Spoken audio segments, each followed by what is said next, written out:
Like the French Revolution, the Cuban Revolution was about spreading wealth to all the people. In 1920, everybody in Cuba was Batista's supporter. Batista had overthrown the fascist president in favor of freedom. After his second term, Batista came to America for 8 years. When he returned to Cuba, he was losing the election for president. He then joined with the army and took over using force, becoming a fascist president himself. Now a few rebels wanted to overthrow Batista and end his presidency.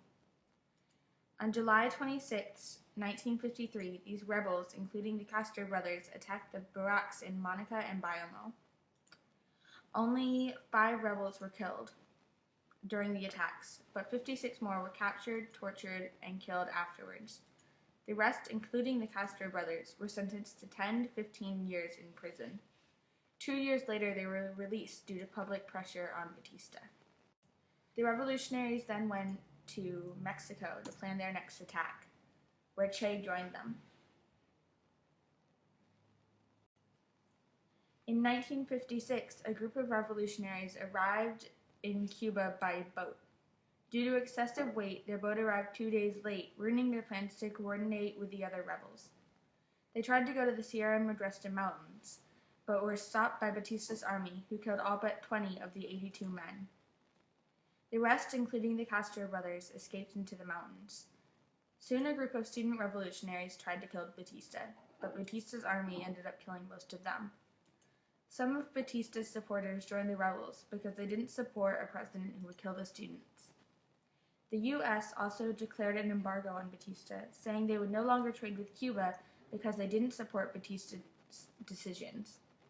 In 1958, the revolutionaries started the Battle of La Plata, lasting 10 days. The rebels lost 3 men, but captured 240 from Batista's armies. 10 days later, Batista's troops attacked and killed most of the rebels in the Battle of La Mercedes. Because of this disaster, Fidel Castro asked for a temporary ceasefire.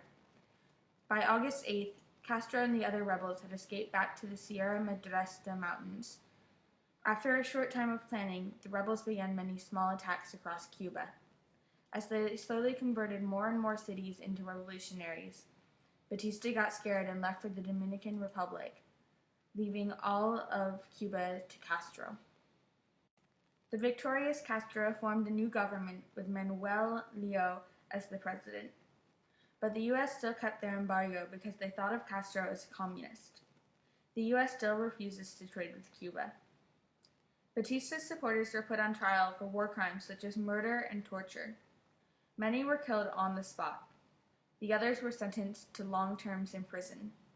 Che was appointed supreme prosecutor in La Cabana fortress. His job was to try and find and stop people who were against the new government.